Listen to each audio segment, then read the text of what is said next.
Hello मेरे प्यारे बच्चों, ड्रीम क्लासेस में स्वागत है। आज इलेक्ट्रिक फील्ड में विद्युत उद्योग के कारण अच्छी स्थिति में विद्युत क्षेत्र की तीव्रता के बारे में पढ़ने वाले हैं। इसके पहले वाले वीडियो आप देखिए, उसमें विद्युत उद्योग क्या होता है, विद्युत उद्योग आघूर्ण किसको कहते हैं, उसके बारे में उस वीडियो में पढ़ाया गया है। तो स्टार्ट करते हैं। विद्युत उद्योग के कारण अच्छी स्थिति में सबसे पहले पढ़ेंगे विद्युत क्षेत्र की तीव्रता, उसके बाद निरक्षीय स्थिति में विद्युत क्षेत्र की तीव्रता पढ़ेंगे। तीन स्थिति बनता है विद्युत उद्योग के कारण विद्युत क्षेत्र की तीव्रता, तीन स्थिति बनता है। पहला जो स्थिति है अक्षीय स्थिति और दूसरा है निरक्षीय स्थिति। आज ये दोनों स्थिति को कवर करेंगे पीछे, उसके बाद आपको किसी भी स्थिति में विद्युत क्षेत्र की तीव्रता अगले वीडियो में बताया जाएगा। तो चलते हैं, स्टार्ट करते हैं। विद्युत उद्योग के कारण विद्युत द्विध्रुव विद्युत द्विध्रुव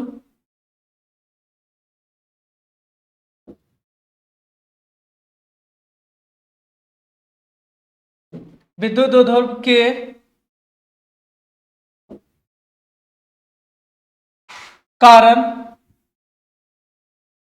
कारण विद्युत क्षेत्र की तीव्रता विद्युत क्षेत्र की तीव्रता यानी ई वेक्टर ज्ञात करना है।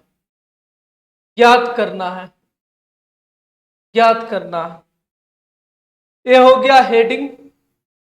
विद्युत उद्योग के कारण विद्युत क्षेत्र की तीव्रता ज्ञात करना है। इसमें से पहला हम लोग पढ़ेंगे, पहला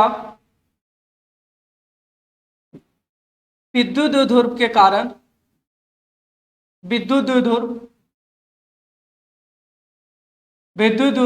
के कारण इसके अक्षीय स्थिति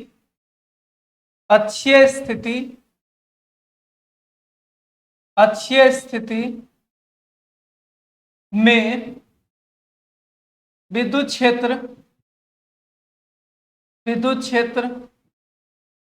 की तीव्रता का व्यंजक प्राप्त कीजिए। इस तरह से बिहार बोर्ड में पूछा जाता है कि विद्युत उद्योग के कारण अक्षीय स्थिति में विद्युत क्षेत्र की तीव्रता का व्यंजक ज्ञात कीजिए या सूत्र ज्ञात कीजिए। ये सबसे पहला स्थिति है अक्षीय स्थिति में। अब नेक्स्ट समझते हैं कि अक्षीय स्थिति क्या होता है।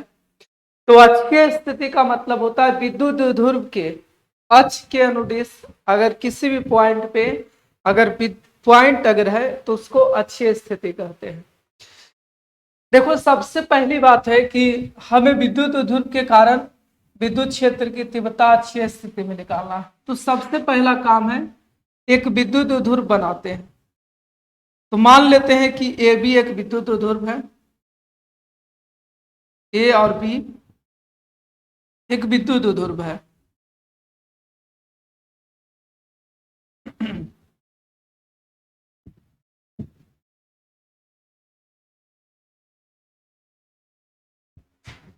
ए भी एक विद्युत ध्रुव है।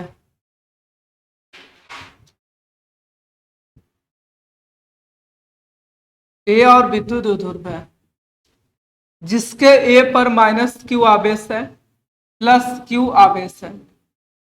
क्योंकि विद्युत ध्रुव दो आवेश का निकाय होता है जिसमें एक पे माइनस और दूसरे पे प्लस आवेश होता है, और जितना माइनस उतना ही प्लस होता है। और विद्युत ध्रुव का एक केंद्र होता है जो विद्युत ध्रुव को दो बराबर भागों में बांटता है, इसको विद्युत ध्रुव का केंद्र बोलते हैं। और विद्युत ध्रुव का जो लंबाई यहां पे लेते हैं, विद्युत ध्रुव का लंबाई ये 2a के इक्वल होता है।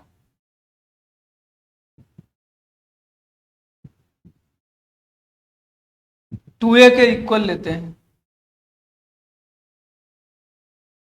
2a। ये हो गया विद्युत द्विध्रुव। इसको कहा जाता है विद्युत द्विध्रुव को, जो दोनों आवेश को मिलाने वाली रेखा होता है, इसको विद्युत द्विध्रुव का अक्ष कहते हैं। और अक्ष पे अगर कोई पॉइंट है, अक्ष पे अगर कोई पॉइंट है, उसको अक्षीय स्थिति कहते हैं। ये विद्युत द्विध्रुव का अक्ष है, ये अक्ष हो गया, ये विद्युत द्विध्रुव का अक्ष हो गया। इसके अनुदिश, अक्ष के अनुदिश अगर कोई पॉइंट है, उसको अक्षीय स्थिति कहते हैं। तो मान लेते हैं इसके केंद्र O से r दूरी पर एक पॉइंट P है, जो अक्षीय स्थिति में, जहां पे इस विद्युत द्विध्रुव के कारण विद्युत क्षेत्र की तीव्रता निकालना है, विद्युत क्षेत्र की तीव्रता निकालना है। किस विद्युत द्विध्रुव के कारण बिंदु P पर विद्युत क्षेत्र की तीव्रता कितना होगा, तो किस तरह से निकाला जाता है। तो -q आवेश के कारण बिंदु P पर विद्युत क्षेत्र कैलकुलेट कर लेते हैं, और +q आवेश के कारण इस बिंदु P पर विद्युत क्षेत्र की तीव्रता निकाल लेते हैं। और निकालने के बाद दोनों आवेश के कारण जो विद्युत क्षेत्र की तीव्रता आएगा, उन दोनों का सदिश योग कर देंगे, तो P बिंदु पर विद्युत क्षेत्र की तीव्रता हो जाएगा, और जो विद्युत क्षेत्र की तीव्रता आएगा वही विद्युत द्विध्रुव का विद्युत क्षेत्र के तीव्रता के बराबर होगा। तो सबसे पहले काम क्या करते हैं कि -q आवेश के कारण यहाँ पे विद्युत क्षेत्र निकालते हैं, और +q आवेश के कारण यहाँ पे विद्युत क्षेत्र की तीव्रता निकाल लेते हैं, और निकालने के बाद दोनों को सदिश योग कर लेंगे, तो बिंदु P पर परिणामी विद्युत क्षेत्र की तीव्रता आ जाएगा। जो परिणामी विद्युत क्षेत्र की तीव्रता आएगा वही डायपोल का विद्युत क्षेत्र की तीव्रता होगा। लेकिन एक चीज यहाँ पे ध्यान रखना है कि किसी बिंदु आवेश के कारण अगर विद्युत क्षेत्र की तीव्रता निकालना है, जैसे कोई बिंदु आवेश है, किसी भी पॉइंट पे निकालना है विद्युत क्षेत्र की तीव्रता 1/4 पाई एप्सिलॉन नॉट q/r², यानी किसी बिंदु आवेश के कारण विद्युत क्षेत्र की तीव्रता अगर निकालना है तो हमें आवेश पता होना चाहिए, और आवेश से उस पॉइंट के बीच का दूरी हमें पता होना चाहिए जहां पे आप विद्युत क्षेत्र की तीव्रता निकाल रहे हैं। तो चलते हैं यहां से यहां तक, इसके -q आवेश के कारण निकालना, यहां से यहां तक का दूरी निकालते हैं, दूरी यानी AP हमें निकालना है। लेकिन यहाँ पे दिया हुआ AB = हो गया 2a दिया हुआ है, और OP = यहाँ से R के बराबर है। अब अगर AP लिखते हैं तो AP = कितना हो जाएगा, AP यहां से यहां तक का डिस्टेंस, तो OP प्लस हो जाएगा OA, ये वाला डिस्टेंस, ये डिस्टेंस अगर 2a है तो डिस्टेंस ए होगा, ये भी डिस्टेंस ए होगा, यानी OA के इक्वल होगा। तो AP = यहाँ से हो जाएगा OP R, और OA का मतलब A हो गया।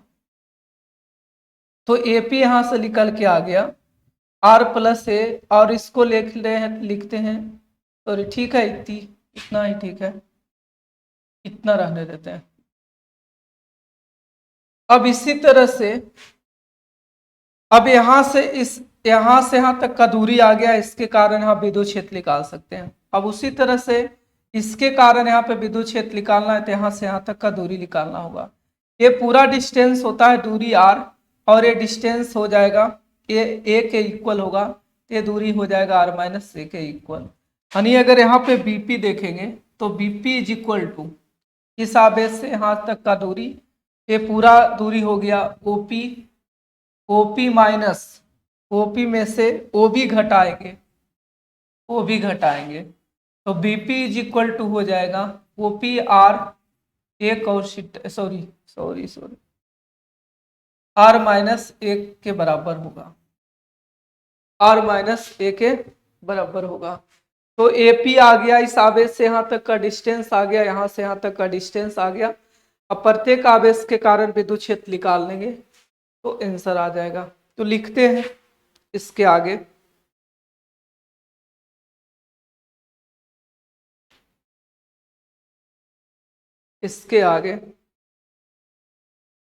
विद्युत द्विध्रुव के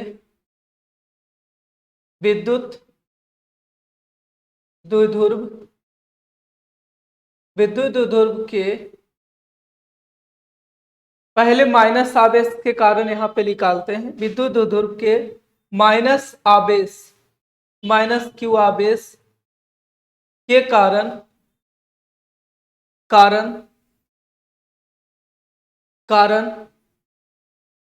बिंदु P पर विद्युत क्षेत्र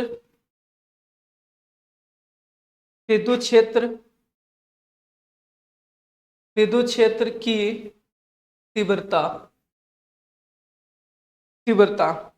तो इसके कारण माइनस क्यू आवेश के कारण इस बिंदु पर विद्युत क्षेत्र की तीव्रता मान लेते हैं EA, क्योंकि माइनस क्यू आवेश ए पर स्थित है।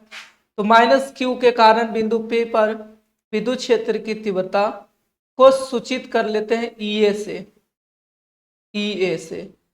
और सूत्र क्या होगा, 1/4πε0। और यहां पे आवेश है माइनस क्यू, लेकिन हमें प्लस के साथ रखना है। Q बटा यहां से यहां तक का दूरी AP² हो जाएगा। और अभी ये चीज मान के चल रहे हैं कि ये P बिंदु निर्वात यानी हवा में रखा हुआ है। इसके विद्युत द्विध्रुव के चारों ओर का जो माध्यम है हवा या निर्वात है। तो ये इस माइनस क्यू आवेश के कारण बिंदु P पर विद्युत क्षेत्र की तीव्रता, ये सूत्र हो गया। दिशा की अगर हम बात करें तो दिशा हो जाएगा, क्योंकि सदिश राशि है, दिशा माइनस क्यू आवेश के कारण, माइनस आवेश के कारण जो विद्युत क्षेत्र का दिशा होगा वो बाहर की ओर होगा, इस दिशा में होगा, इधर की ओर होगा, इस दिशा में। ये वेक्टर का डायरेक्शन बाहर होगा, माइनस सॉरी अंदर की ओर होगा। माइनस के कारण विद्युत क्षेत्र अंदर की ओर होता है, इस दिशा में होगा, ये वेक्टर होगा।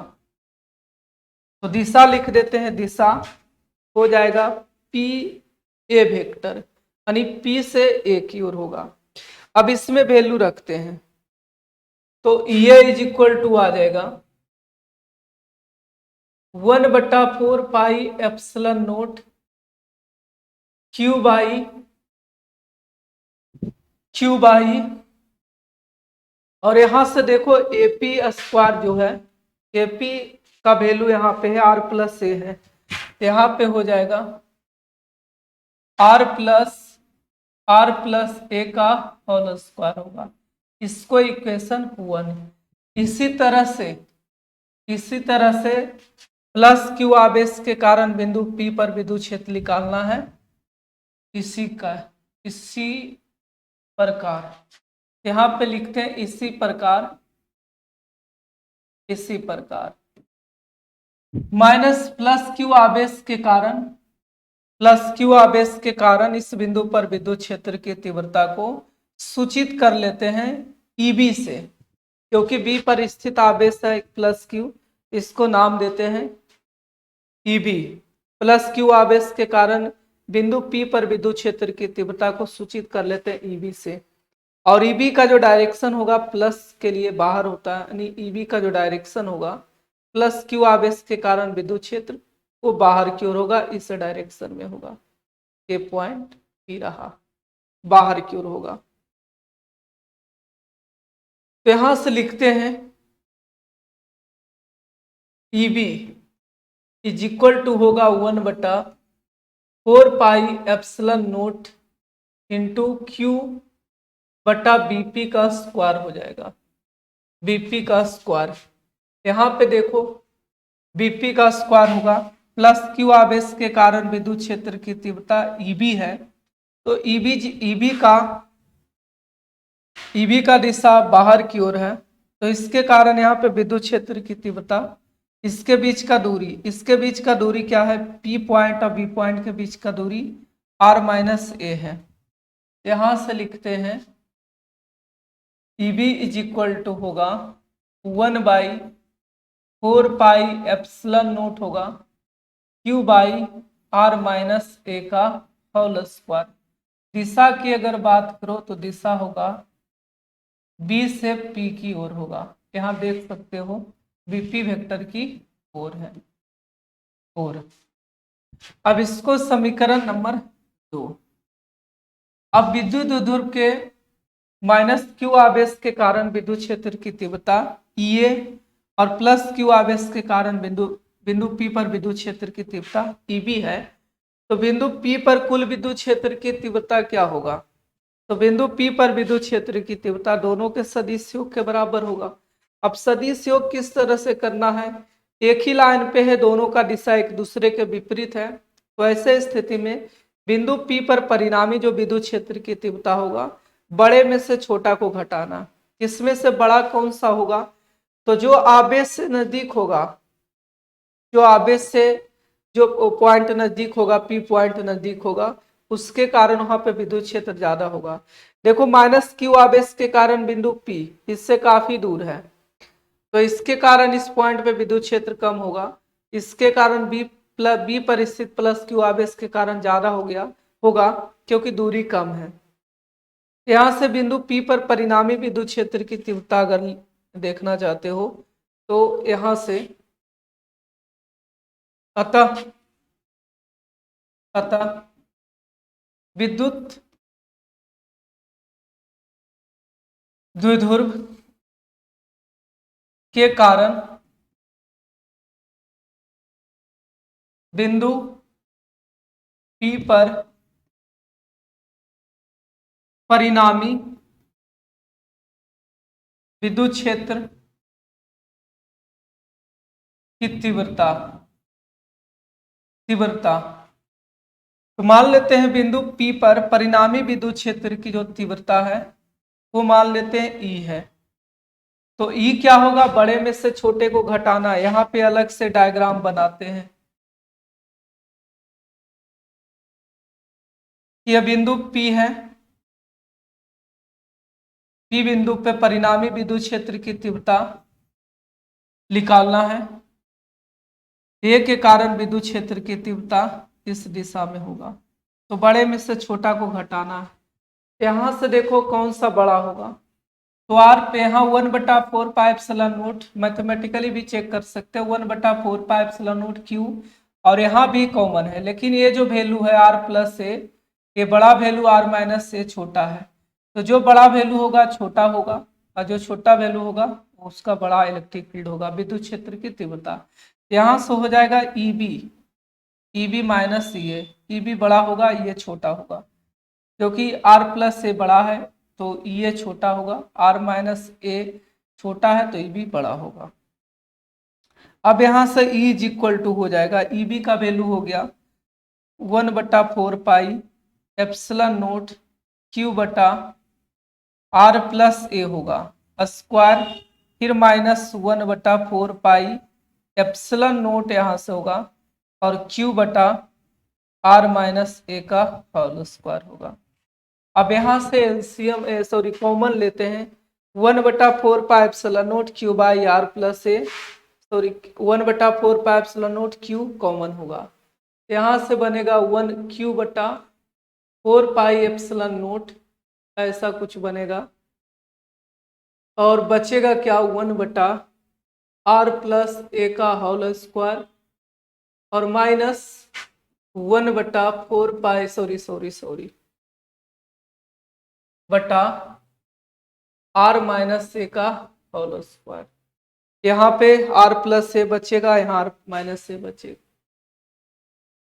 अब यहाँ से इसको अगर सोल्व करेंगे, क्यू बटा 4πε0 होगा, यहाँ पे एलसीएम होगा आर प्लस ए और into R minus A LCM होगा, इसमें से एक कैंसिल होगा, यहाँ पे सॉरी स्क्वायर होगा, यहाँ पे भी स्क्वायर होगा, एक कैंसिल होगा, ये बचेगा आर माइनस ए का होल स्क्वायर, फिर माइनस आर प्लस ए का होल स्क्वायर, इतना बचेगा।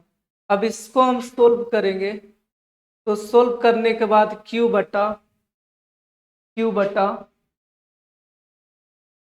बटा इसके आगे कैलकुलेशन करते हैं अगले पेज में, यहाँ से अगला पेज,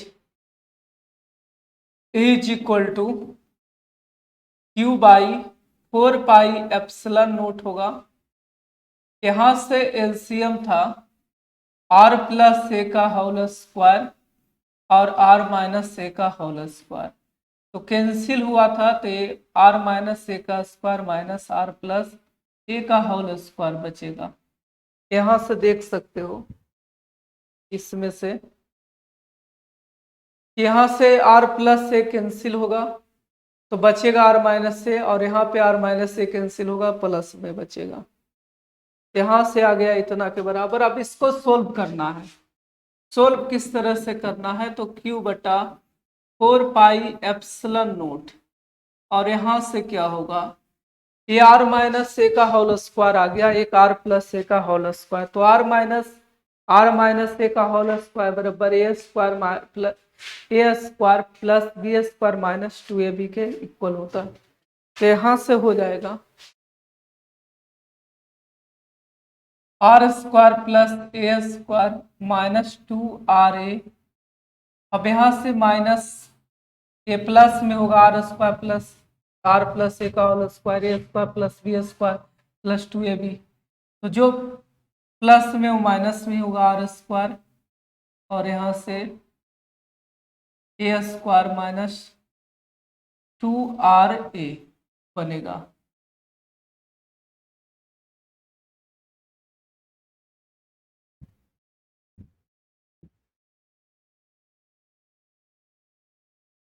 एक बार चेक करते हैं।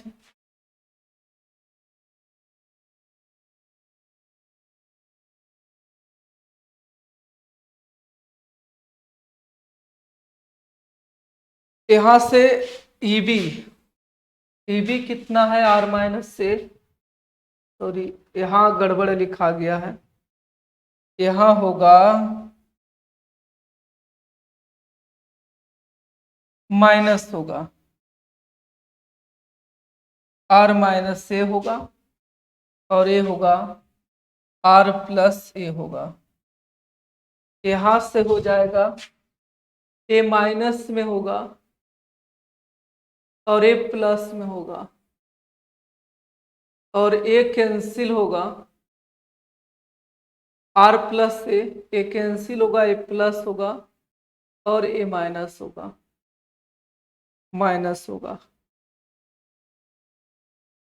ए प्लस होगा, ए माइनस में होगा। अब देखो यहां से क्या है, ए प्लस में होगा और ए माइनस में होगा, यहाँ माइनस में होगा।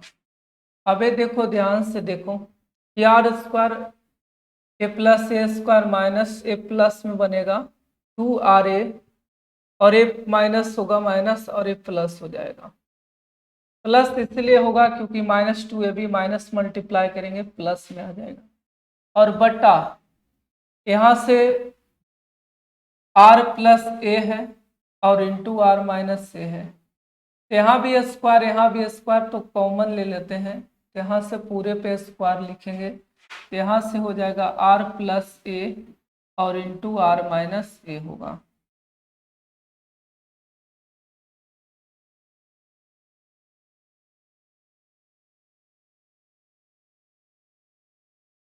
हो जाएगा यहाँ से r प्लस ए इंटू r माइनस ए होगा, और पूरे का स्क्वायर यहाँ पे होगा। अब इसमें से देखो ये कैंसिल होगा, r square a square cancel हो जाएगा। अब बचेगा क्या, is equal to q by 4πε0 बनेगा यहाँ से, और ये 2ra और 2ra, तो ये हो जाएगा 4ra बनेगा, और बटा r प्लस ए और इंटू r माइनस ए, यानी a plus b into a minus b is equal to होता है a square minus b square. यहाँ से हो जाएगा r square a minus A square का स्क्वायर हो जाएगा। अब इसको और क्या लिख सकते हैं, तो ये बराबर हम लिख सकते हैं 1/4πε0 और इंटू, इस तरह से हम लिख सकते हैं क्यू को इधर लेके चले आते हैं, क्यू इंटू 2a और इंटू यहाँ से 2r बचेगा। देखो यहाँ पे q है, q लिख दिए, और यहाँ से 4 है तो इसको हम लिख सकते हैं 2 इंटू 2 यानी 4 होगा। और यहाँ पे a को इधर लिख लिए, r को उधर लिख लिए। अब इसको थोड़ा सा घेर देते हैं और बटा यहाँ से हो जाएगा r स्क्वायर ए स्क्वायर का स्क्वायर। अब यहाँ से गौर से देखो इस चीज को, q इंटू 2a का मतलब क्या होता है? q into 2a, q into 2a का मतलब होता है किसी भी विद्युत द्विध्रुव का विद्युत द्विध्रुव आघूर्ण कहते हैं। कोई विद्युत द्विध्रुव है जिसपे एक पे माइनस से प्लस q आवेश है, उसके बीच का दूरी 2a है, उसका विद्युत द्विध्रुव आघूर्ण होता है किसी एक आवेश का परिमाण दोनों ध्रुवों के बीच के दूरी। और विद्युत द्विध्रुव आघूर्ण एक सदिश राशि होता है जिसका दिशा पता होगा, माइनस से प्लस होता है, इस डायरेक्शन में होगा, यानी p वेक्टर का डायरेक्शन इधर होगा। अब यहाँ से देखो क्या है, इसको हम क्या लिख सकते हैं? इसको लिखेंगे p, इसको लिखा जाएगा p। तो यहाँ से E बराबर आ गया, यहाँ से 1/4 पाई एप्सिलॉन नोट इंटू होगा, इस पूरे को p लिखा जाएगा। तो p इंटू आ जाएगा 2r बटा हो जाएगा r स्क्वायर माइनस ए स्क्वायर का स्क्वायर आ गया। तो किसी भी विद्युत द्विध्रुव के कारण अच्छी स्थिति में विद्युत क्षेत्र की जो तीव्रता आएगा वो आएगा 1/4 पाई एप्सिलॉन नोट जब हवा निर्वात होगा, और p into 2r by R square minus A square के स्क्वायर का पूरे का होल स्क्वायर के बराबर होगा। अभी जो विद्युत क्षेत्र की तीव्रता जो आया है एक सदिश आएगा, परिणामी जो विद्युत क्षेत्र की तीव्रता होगा इसका हमें डायरेक्शन बताना। तो डायरेक्शन किधर होगा? तो डायरेक्शन दिशा जानते हैं कि जिस दिशा में बड़ा बल सदिश होता है उसी के दिशा में डायरेक्शन होगा। यहाँ पे डायरेक्शन किधर होगा? यहाँ पे होगा ईबी के दिशा में परिणामी विद्युत क्षेत्र का दिशा होगा, परिणामी विद्युत क्षेत्र का दिशा होगा यहाँ पे। एक चीज और यहाँ पे लिख देते हैं, जहां P is equal to Q into 2a, इसको कहा जाता है विद्युत द्विध्रुव, विद्युत द्विध्रुव द्विध्रुव आघूर्ण कहते हैं, विद्युत द्विध्रुव आघूर्ण कहा जाता है।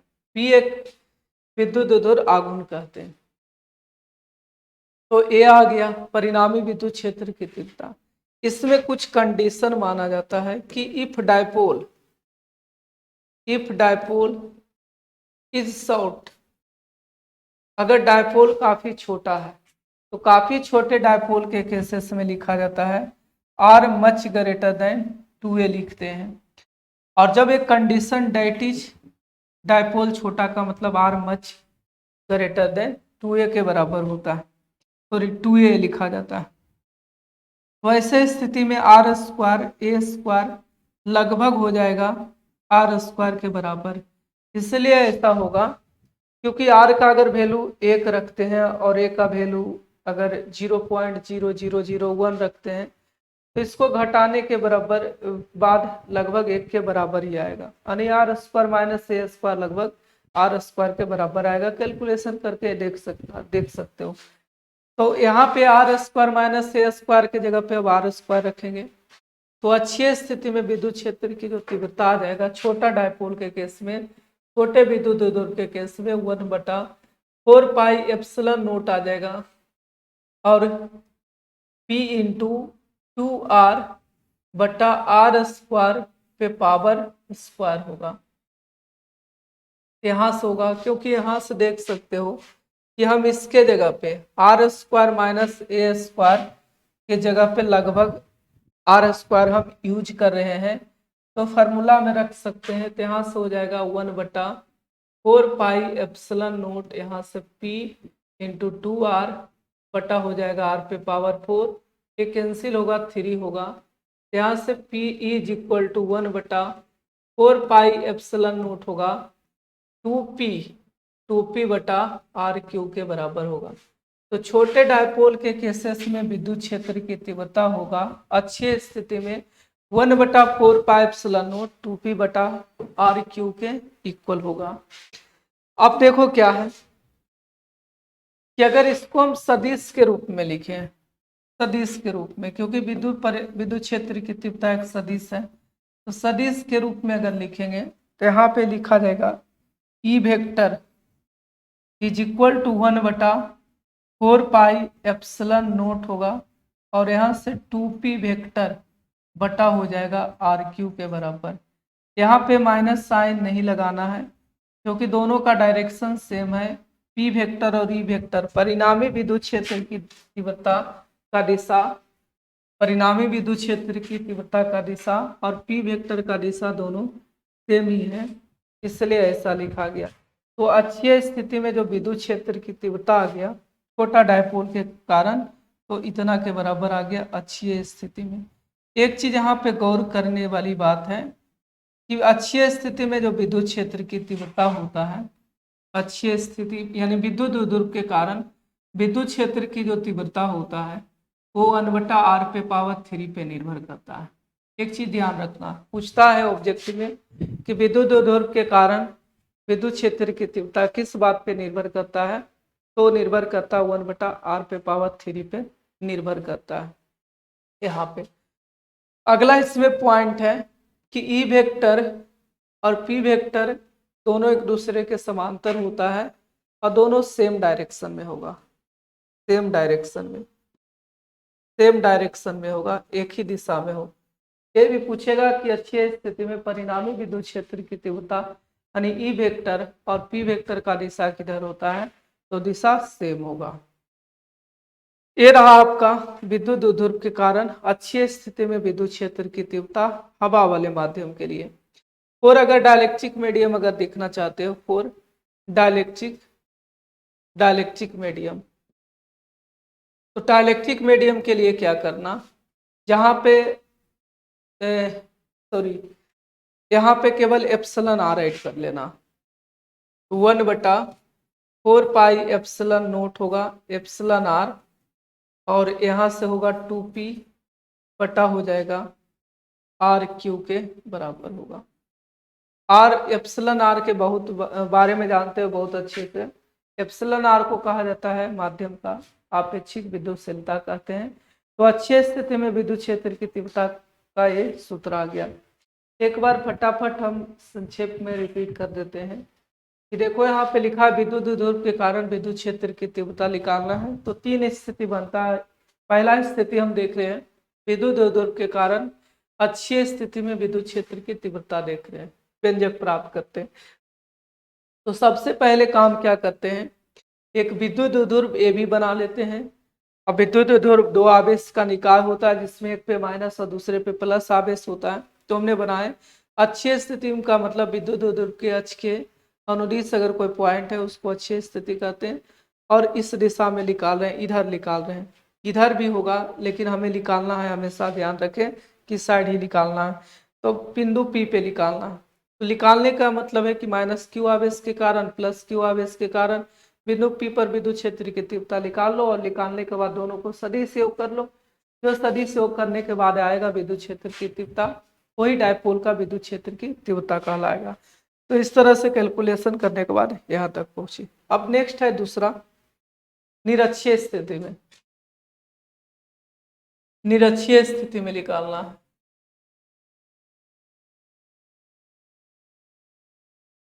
निरक्षीय स्थिति में,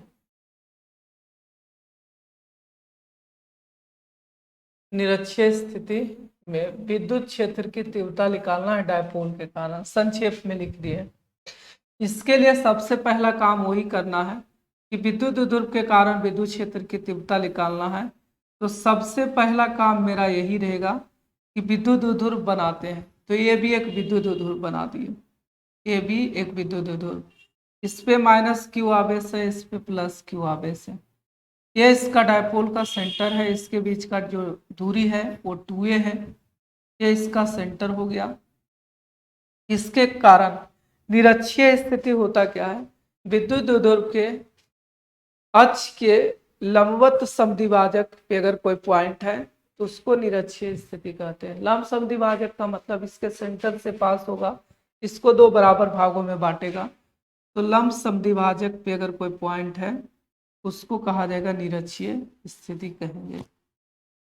ये हो गया इसका लंब समद्विभाजक, यानी इस विद्युत द्विध्रुव के अक्ष के लंबवत होगा और इसको दो बराबर भागों में बांटेगा, उसको निरक्षीय स्थिति कहते हैं। तो अब इसके कारण यहाँ से यहाँ तक का दूरी O से P के बीच का दूरी है स्मॉल r है। अब इसके विद्युत द्विध्रुव के कारण हमें यहाँ पे विद्युत क्षेत्र की तीव्रता निकालना, तो माइनस क्यू आवेश के कारण निकालेंगे जिस तरह से भी निकाले हैं, और प्लस क्यू आवेश के कारण निकालेंगे। निकालने के बाद दोनों को सदिश योग कर लेंगे, इस बिंदु पे परिणामी विद्युत क्षेत्र की तीव्रता आ जाएगा। लेकिन इसके कारण यहाँ पे विद्युत क्षेत्र निकालना है, तो इसके और इसके बीच का दूरी हमें चाहिए। तो ये दूरी निकाल सकते हैं, दूरी ये होगा, ये दूरी ये होगा, 90 होगा। ये दूरी हो जाएगा कितना, अंडर रूट पाइथागोरस थ्योरम से r स्क्वायर ए स्क्वायर के बराबर होगा। यहाँ से दूरी और इसी तरह से भी दूरी हो जाएगा r स्क्वायर प्लस ए स्क्वायर के बराबर होगा। यहाँ से AP is equal to BP होगा, दोनों सेम होगा, और under root r square plus ए स्क्वायर के इक्वल होगा। और यहाँ से OP क्या है, OP is equal to R है, और AP BP आ गया। अब देखो क्या है, माइनस क्यू आवेश के कारण बिंदु P पर विद्युत क्षेत्र हम निकालना चाहते हैं। तो इसके कारण यहाँ पे विद्युत क्षेत्र की तीव्रता मान लेते हैं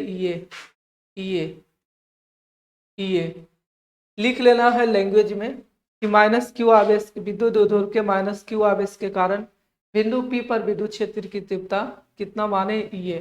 अब ये कितना हो जाएगा, तो सूत्र लगाएंगे 1/4 पाई एप्सिलॉन नोट लिखेंगे, एप्सिलॉन नोट लिखेंगे, और Q बटा लिखेंगे यहाँ से यहाँ तक का दूरी यानी AP इसका दिशा AP का स्क्वायर, दिशा जो हो जाएगा, दिशा हो जाएगा माइनस के कारण विद्युत क्षेत्र अंदर होता है, अंदर हो जाएगा, अंदर की ओर होगा, इस दिशा में होगा अंदर की ओर, ये अंदर होगा। इसको नाम दे देते हैं ये वेक्टर से अंदर होगा, माइनस के कारण अंदर की ओर होगा। तो दिशा हो गया P से A की ओर, यानी PA वेक्टर की ओर। इसमें वैल्यू रख देंगे, फटाफट वैल्यू रख ले चले जाएंगे। 1/4 पाई एप्सिलॉन नोट होगा, Q बाई AP के जगह पे लिखेंगे under root R square plus A square का पूरे का होल स्क्वायर होगा। अब इसको सोल्व करेंगे तो ये इज इक्वल टू होगा 1/4 पाई एप्सिलॉन नोट हो जाएगा Q बटा R प्लस A का A स्क्वायर इतना के बराबर मिलेगा। इसको समीकरण 1 1/4 पाई एप्सिलॉन नोट Q बटा R प्लस A का अगर रूट का स्क्वायर करेंगे रूट हटेगा, इतना आ जाएगा। अब इसी तरह से प्लस Q आवेश के कारण हम निकालेंगे इस बिंदु पर विद्युत क्षेत्र की तीव्रता। तो प्लस आवेश के कारण विद्युत क्षेत्र का दिशा होगा बाहर की ओर होगा, बाहर इस दिशा में आएगा। इसको नाम दे देते हैं EB वेक्टर। यहाँ से क्या होगा EB 1/4 पाई, इसमें लैंग्वेज लिख लेना है कि प्लस विद्युत द्विध्रुव के प्लस Q आवेश के कारण बिंदु P पर विद्युत क्षेत्र की तीव्रता, तो यहाँ पे EB है, तो Q बटा हो जाएगा यहाँ से यहाँ तक का दूरी हो जाएगा अंडर रूट में, या यहाँ से BP का स्क्वायर लिखेंगे तो BP का स्क्वायर है। दिशा की अगर हम बात करें तो दिशा हो जाएगा B से P की ओर, यानी BP वेक्टर की ओर होगा। तो EB अगर लिखेंगे तो EB is equal to 1/4 pi epsilon nought होगा, Q बटा BP के जगह पे लिखेंगे under root R square plus A square का स्क्वायर हो जाएगा। तो स्क्वायर अगर करेंगे तो रूट हटेगा, यहाँ से बनेगा विद्युत क्षेत्र की तीव्रता EB is equal to 1/4 pi epsilon nought, यहाँ से Q बटा R square plus A square बनेगा। इसको समीकरण नंबर 2 होगा बोलेंगे। तो प्लस आवेश Q के कारण और माइनस Q के कारण विद्युत क्षेत्र की तीव्रता आ गया। अब क्या करेंगे, इस बिंदु पे टोटल परिणामी विद्युत क्षेत्र की तीव्रता क्या होगा, तो इन दोनों के सदिश योग के बराबर होगा। तो सदिश योग को किस तरह से करना है, तो समानांतर चतुर्भुज के नियम से करना है। इसके समांतर इधर एक बनाएंगे और इसके समांतर वेक्टर को शिफ्ट इधर करेंगे। इन दोनों का जो परिणामी होगा बीचे बीच होगा। बीचों बीच होने का कारण यहाँ पे है कि दोनों का परिमाण सेम है। समीकरण 1 और 2 देखो, समीकरण 1 में माइनस क्यू आवेश के कारण बिंदु P पर विद्युत क्षेत्र की तीव्रता और B के कारण प्लस क्यू के कारण दोनों में समान है, इसलिए यहाँ पे जो परिणामी विद्युत क्षेत्र की तीव्रता आएगा वो हमेशा इसके बीचे बीच आएगा। और मान लेते हैं परिणामी विद्युत क्षेत्र की तीव्रता ई वेक्टर है। अब इन दोनों को परिणाम अगर निकालना है तो इसके बीच का थीटा भी चाहिए। तो ये मान लेते हैं कि थीटा है, ये जो कोण है ये कोण मान लेते हैं थीटा, ये भी कोण होगा थीटा, क्योंकि दोनों ट्रायंगल सेम है, साइड सेम है, ये भी साइड सेम है, दोनों के साइड कॉमन है, तो थीटा सेम होगा। तो ये हो जाएगा थीटा यहाँ से पाई माइनस 2 थीटा के बराबर आएगा। तो यहाँ पे दो सदिश का अगर परिणाम निकालना है तो इसके बीच का कोण आ गया। अब परिणाम आराम से लिख सकते हैं। तो यहाँ से देखो लिख सकते हैं कि अतः विद्युत ध्रुव के कारण बिंदु P बिंदु पर परिणामी विद्युत क्षेत्र की तीव्रता, परिणामी विद्युत क्षेत्र की तीव्रता क्या होगा, तो E इज इक्वल टू होगा, E इज इक्वल टू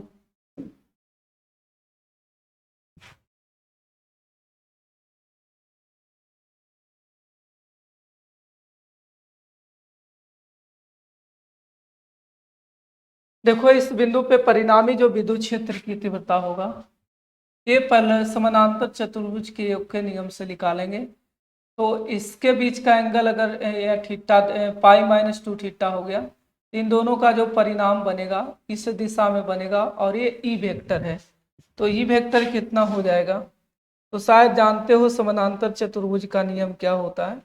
समानांतर चतुर्भुज के नियम में अगर दो सदिश है, ए वेक्टर है दूसरा बी वेक्टर है इस तरह से, और इसके बीच का एंगल थीटा है, तो परिणाम बनेगा यहाँ पे ये बनेगा, ये आर वेक्टर कहलाएगा। और आर वेक्टर का जो परिमाण होगा under root a square plus b square plus 2ab के ab cos थीटा के बराबर होता है। यही सूत्र हमें लगाना है।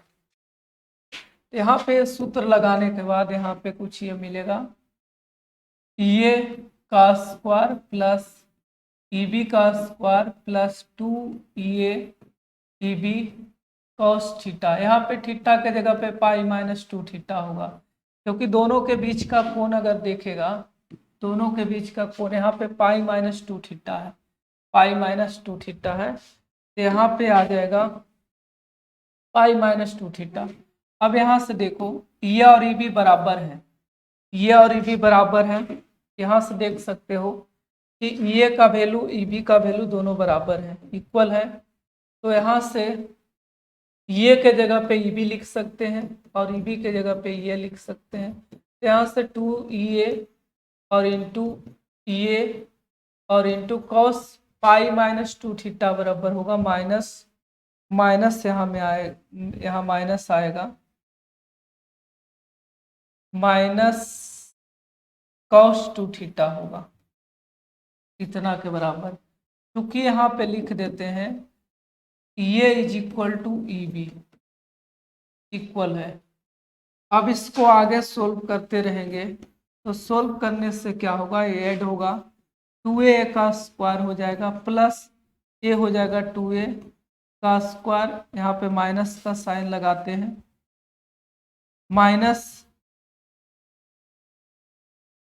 2a का स्क्वायर कॉस 2 थीटा बनेगा, कॉस 2 थीटा, कॉस 2 थीटा।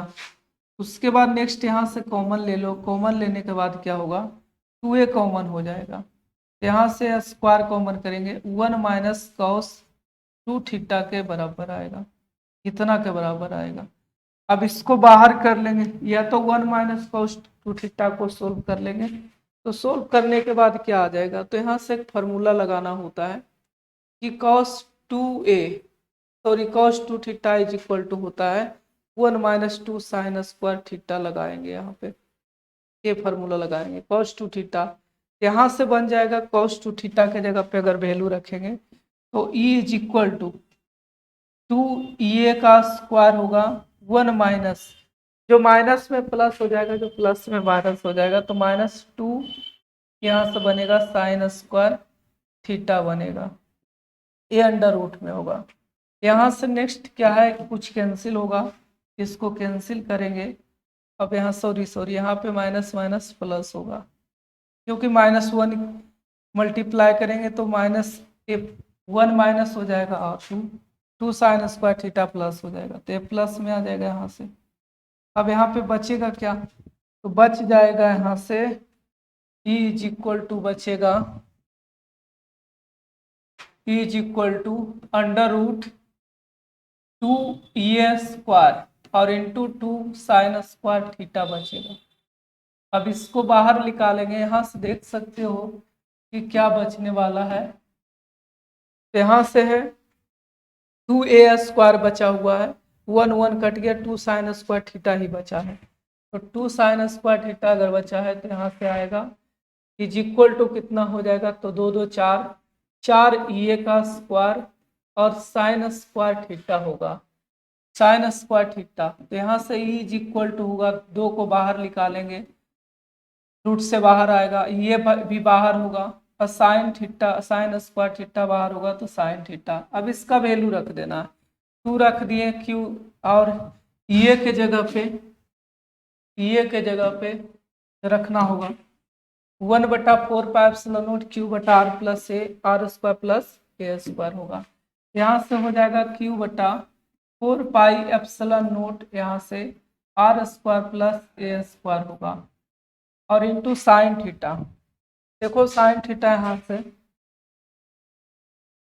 यहाँ से साइन थीटा अगर निकालते हैं तो sine theta is equal to होगा लंब, तो थीटा के सामने वाला लंब हो जाएगा, ये लंब हो जाएगा और बटा कर्ण हो जाएगा, तो आर स्क्वायर प्लस ए स्क्वायर होगा, यहाँ से साइन थीटा के जगह पे रखेंगे ए बटा अंडर रूट आर प्लस ए स्क्वायर होगा, कितना के बराबर होगा। अब यहाँ से ई इज इक्वल टू होगा क्यू बटा 4 और इंटू होगा, सॉरी इसको थोड़ा सा अच्छा से लिख लेते हैं, स्टेप भी कम हो जाएगा, 1/4 हो जाएगा, और यहाँ से क्यू और इंटू 2a हो जाएगा, और बटा आर स्क्वायर प्लस ए स्क्वायर, यहाँ पे नहीं कुछ तो घात 1 है, और इसको हटाएंगे तो 1/रूट बाहर होगा, तो 1 प्लस 1/2 यानी कि 3/2 आ जाएगा, यहाँ से 3/2 आएगा इसका घात। अब इसको अगर गौर से देखो, इसको अगर गौर से देखते हैं तो q इंटू 2a के जगह पे p लिखा जाएगा, तो E इज इक्वल टू हो जाएगा यहाँ से 1/4 होगा, p बटा हो जाएगा आर स्क्वायर प्लस ए स्क्वायर पे पावर 3/2 आएगा। तो विद्युत ध्रुव के कारण बड़े डायपोल के केस में विद्युत क्षेत्र की तीव्रता निरक्षीय स्थिति में कितना के बराबर, 1/4 P by R square plus A square पे पावर 3/2 के बराबर होगा, कितना के बराबर, जहाँ ये लिख सकते हैं, जहाँ P बराबर हो जाएगा Q इंटू 2a, इसको कहा जाता है विद्युत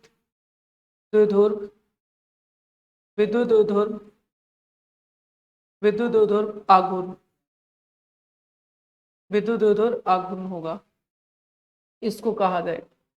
अब इसमें अब माना जाएगा इफ डायपोल, अगला पेज में लिखते हैं, if dipole is short, dipole काफी छोटा है, तो ऐसे स्थिति में are much greater than 2a होगा, यहाँ भी आर स्क्वायर प्लस ए स्क्वायर लगभग आर स्क्वायर के इक्वल होगा। तो यहाँ से देख सकते हो कि 1/4 पाई एप्सिलॉन नोट पी बटा हो जाएगा आर स्क्वायर प्लस ए स्क्वायर, यहाँ पे √3/2 है, यहाँ से 3/2 देखो, यहाँ से यहाँ पे 3/2 है, तो आर स्क्वायर यहाँ पे इफ डायपोल शॉर्ट माने, इफ डायपोल यही लिख देते हैं जगह, if dipole is short, if dipole is short, dipole छोटा है, तो इस कंडीशन में are much greater than 2a होगा, तो आर स्क्वायर प्लस ए स्क्वायर लगभग आर स्क्वायर के बराबर होगा, इतना के बराबर होगा। अब यहाँ से क्या है, इसमें रख देना आर स्क्वायर प्लस ए स्क्वायर के जगह पे आर स्क्वायर रखेंगे, यहाँ से कुछ इस तरह से बनेगा, यहाँ पे ये आर स्क्वायर 3/2 ये कैंसिल हो जाएगा, तो यहाँ से इज इक्वल टू होगा 1/4 पाई एप्सिलॉन नोट बनेगा पी बटा आर स्क्वायर पे पावर 3 के बराबर होगा। तो विद्युत ध्रुव के कारण, छोटे डायपोल के कारण अच्छी स्थिति में 1/4 पाई एप्सिलॉन नोट पी बटा आर क्यूब होता है। अब इसको अगर सदिश के रूप में अगर लिखते हैं बाबू, तो सदिश के रूप में क्या होगा, सदिश के रूप में हमें लिखना है, तो सदिश के रूप में अगर लिखना है तो E vector is equal to लिखेंगे 1/4 पाई एप्सिलॉन नोट होगा, यहाँ से पी वेक्टर, क्योंकि पी वेक्टर एक सदिश, पी विद्युत ध्रुव सदिश राशि आर क्यू है। लेकिन यहाँ पे एक चीज ध्यान रखना कि दोनों का जो डायरेक्शन है, जो दोनों का जो दिशा है, यहाँ पे दोनों का दिशा है, ये एक दूसरे के विपरीत है। पी वेक्टर का अगर दिशा देखेगा तो पी वेक्टर का दिशा इधर है, माइनस से प्लस की ओर है, और ई वेक्टर का इधर है, एक दूसरे के विपरीत है। इसलिए यहाँ पे क्या करना होगा, यहाँ पे माइनस का चिन्ह लगा देना है। माइनस का चिन्ह बता रहा है कि दोनों एक दूसरे के विपरीत है। कुछ इसमें पॉइंट देख सकते हो अच्छी, किसी भी विद्युत ध्रुव के कारण जो विद्युत क्षेत्र की तीव्रता आर क्यू पे निर्भर करता है। दूसरे माध्यम की अगर बात करो तो दूसरे माध्यम की बात करते हैं, तो 1/4 पाई एप्सिलॉन नोट, ऐसे बिहार बोर्ड में तुम यहाँ तक ही लिख के छोड़ देना, शॉर्ट डायपोल बना करके यहाँ तक लिख के छोड़ देना, उतना ही काफी है, सफिशिएंट है, ये आ जाएगा, ये आ गया। अब कुछ देखो, यहाँ पे कुछ एक पॉइंट है, नोट पॉइंट पूछता है, अक्षीय स्थिति में विद्युत क्षेत्र की तीव्रता, अक्षीय स्थिति में विद्युत क्षेत्र की तीव्रता निरक्षीय स्थिति में विद्युत क्षेत्र का तीव्रता का अनुपात क्या होगा।